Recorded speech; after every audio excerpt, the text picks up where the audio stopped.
ایک طرف صرف 7,000 مجاہدین کی انتہائی قلیل لشکر طارق بن زیاد کی قیادت میں اور دوسری طرف شہنشاہ روڈرک کی قیادت میں 1,00,000 کی طاقتور ترین فوج، دونوں کا آمنا سامنا تھا۔ طارق بن زیاد اپنی تمام کشتیاں جلا چکے تھے، واپسی کا کوئی راستہ نہیں تھا۔ 7,000 مجاہدین کے پاس صرف 2 آپشن تھے، شہادت یا فتح۔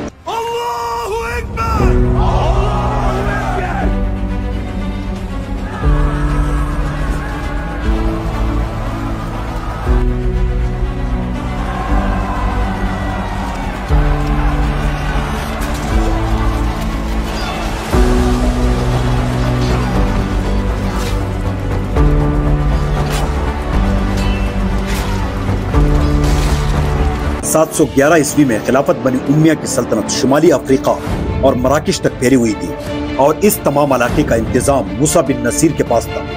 طارق بن زیاد موسیٰ بن نصیر کے فوج میں سب سے اہم سپہ سالار تھے۔ طارق بن زیاد کا تعلق افریقہ کے ایک جنگجو قبیلہ بربر سے تھا اور بربر قبیلے کے بارے میں یہ بات مشہور تھی کہ جنگ میں ان کو شکست دینا یا ہرانا تقریباً ناممکن ہے۔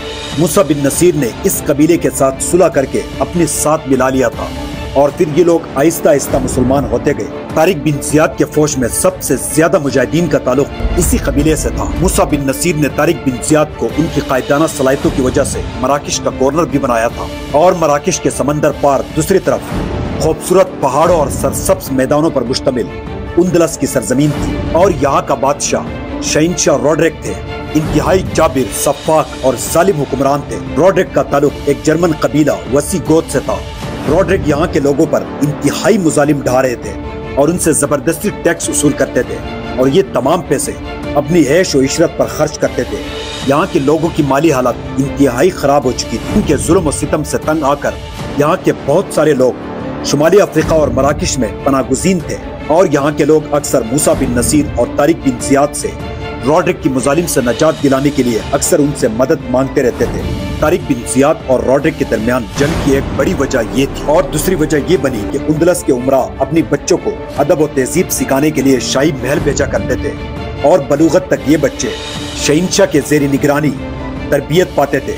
کاؤنٹ جولین شہنشاہ روڈرک کی طرف سے اندلس کے ساحلی پٹی جو کہ مراکش کی طرف واقع ہے یہاں کے گورنر تھے۔ ان کی بیٹی لورنڈا شہنشاہ کی زیر تربیت پرورش پا رہی تھی۔ شہنشاہ روڈرک نے اسے اپنی حوث یعنی جنسی تشدد کا نشانہ بنایا اور جب یہ خبر کاؤنٹ جولین تک پہنچی تو وہ آگ بگولا ہو گیا اور اس نے قسم کھائی کہ وہ شہنشاہ روڈرک کو تباہ و برباد کر دے گا اور پھر اس ساحلی پٹی پر بغاوتوں کا آغاز ہوا۔ کاؤنٹ جولین نے شہنشاہ روڈرک سے انتقام لینے کے لیے موسیٰ بن نصیر اور طارق بن زیاد سے روابط بڑھائے اور ان کو یقین دلایا اگر وہ اندلس پر حملہ کریں گے تو ان کی بھرپور مدد کرے گا۔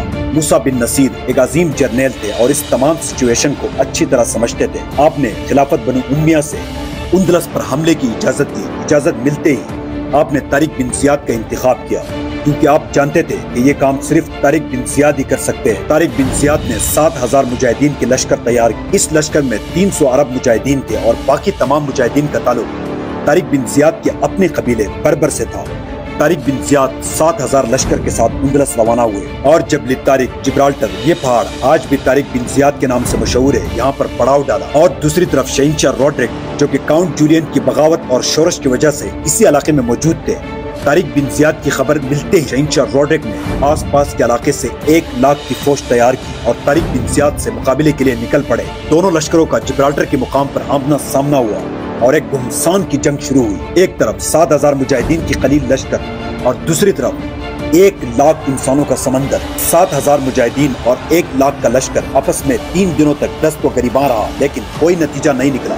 چوتھے دن طارق بن زیاد نے اپنی تمام کشتیوں کو آگ لگائی اور مجاہدین کے سامنے ایک پرجوش تقریر کی اور ان کو یقین دلایا کہ واپسی ڈوب مرنے کے برابر ہوگا۔ ہمارے پاس 2 آپشن ہیں، شہادت یا فتح۔ اور اس کے بعد مجاہدین شہادت اور فتح کے جذبے سے اور بے خوف ہو کر اتنی بہادری سے لڑے کہ 1,00,000 کی فوج کو عبرتناک شکست ہوئی۔ شہنشاہ روڈرک مارے گئے اور باقی فوج جان بچا کر بھاگنے میں کامیاب ہوئی اور دوبارہ صدیوں تک ان میں مقابلے کی ہمت نہ رہی۔ اور اس کے بعد طارق بن زیاد اپنی لشکر لے کر اندلس کے دارالحکومت تلیتلا میں داخل ہوئے۔ لوگ شہنشاہ روڈرک کے مظالم سے بڑے تنگ تھے، اس وجہ سے کسی نے بھی کوئی مزاحمت نہ کی اور طارق بن زیاد نے بغیر کسی مزاحمت کے تلیتلا پر قبضہ کر لیا۔ فتح کی خبر ملتے ہی موسیٰ بن نصیر اپنی فوج کے ساتھ اندلس پہنچے اور طارق بن زیاد کے ساتھ مل کر اندلس کے باقی شہروں پر قبضہ کر لیا اور اس کے علاوہ فرانس کے شمالی علاقوں پر قبضہ کر کے یہ سارا علاقہ خلافت بنو امیہ کی سلطنت میں شامل کرایا۔ 712 عیسوی سے لے کر 1469 عیسوی تک تقریباً 800 سالوں تک مسلمانوں نے اندلس پر حکومت کی، اور یہ دور ترقی کے لحاظ سے، ثقافت کے لحاظ سے، تعلیم کے لحاظ سے اندلس کا سب سے سنہرا دور رہا، اور اندلس اسی دور میں دنیا کی تاریخ کی سب سے عظیم الشان سلطنت رہی۔ کہا جاتا ہے یہ یورپ اور باقی ممالک کے درمیان تجارتی راستہ بنا اور پوری دنیا کے لیے کئی صدیوں تک تجارتی مرکز رہا۔ اس زمانے میں دنیا کے تمام ممالک اس بات پر فخر محسوس کرتے تھے کہ اندلس کے ساتھ ان کے اچھے تعلقات ہیں، جیسے کہ آج بہت ساری ممالک امریکہ، چین اور رشیا کے ساتھ اپنی تعلقات پر فخر محسوس کرتے ہیں، اور اس کے علاوہ پوری دنیا سے لوگ علم حاصل کرنے اندلس آتے تھے۔ جس زمانے میں یورپ ایک طرف جہالت اور اندھیرے میں ڈوبا ہوا تھا، دوسری طرف اندلس علم و ثقافت کا مرکز بنا ہوا تھا۔ قرطبہ، غرناطہ، مالقا، سرقست اور اشبیلا میں اعلیٰ تعلیمی یونیورسٹیاں قائم تھی۔ دنیا کا پہلا باقاعدہ اسکول سسٹم اس دور میں اندلس میں قائم ہوا تھا، اور قرطبہ کے ایک شہر میں تقریباً 27 پرائمری اسکول تھے جو بچوں کو مفت تعلیم دے رہے تھے۔ اس زمانے میں یورپ کی سب سے بڑی لائبریری سینٹ گال چرچ میں صرف 36 کتابیں تھیں، اور دوسری طرف اندلس کی ایک لائبریری میں تقریباً 5 لاکھ کتابیں تھیں، اور غرناطہ کی ایک شہر میں تقریباً 20,000 کتابوں کی دکانیں تھیں۔ اس سے آپ اندلس کی ترقی کا اندازہ لگا سکتے ہیں۔ اندلس کی جامعہ قرطبہ یونیورسٹی اس دور میں دنیا کی سب سے بڑی اور اعلیٰ تعلیمی یونیورسٹی تھی۔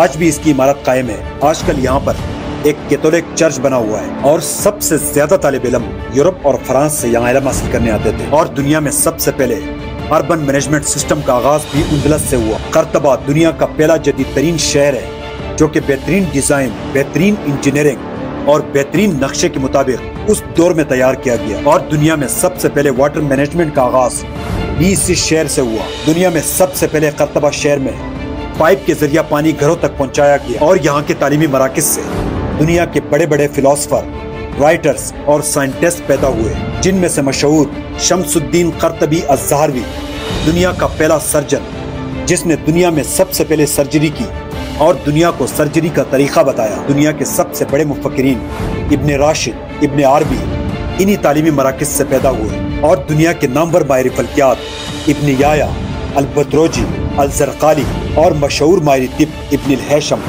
اور دنیا کا نامور تاریخ دان ابن خلدون ان تعلیمی مراکز سے پیدا ہوئے۔ اور اس کے علاوہ دنیا کا پہلا اسکول سسٹم، ہوا سے چلنے والی پنچکیاں، کاغذ کا استعمال، لائبریریاں، کرینگ مشینیں، دنیا کا پہلا الجبرا میتھمیٹکس سسٹم، فلکیاتی علوم، سمندری جہازوں کے قطب نما جس سے راستوں کا پتہ چلتا ہے، جو کہ آج بھی بحری جہازوں پر لگا ہوتا ہے، بحری جہاز، زرعی انقلاب، یہ تمام اور اس کے علاوہ بے شمار ایجادات اندلس کے مسلمانوں نے دنیا کو دیے۔ اور دنیا میں سب سے پہلے پرواز کرنے والا شخص ابن فرنس کا تعلق بھی اندلس سے تھا۔ آج بھی دنیا کے لاکھوں سیاح مسلمانوں کے ان عظیم الشان نشانیوں کو دیکھنے ہر سال اسپین یعنی اندلس جاتے ہیں۔ آج بھی تلیتلا، اشبیلا اور غرناطہ کے بلند و بالا اور عظیم الشان محلات، تعلیمی مراکز، عظیم الشان مساجد مسلمانوں کے اس شاندار دور کے بہترین عکاس ہے۔ Thank you for watching, please subscribe.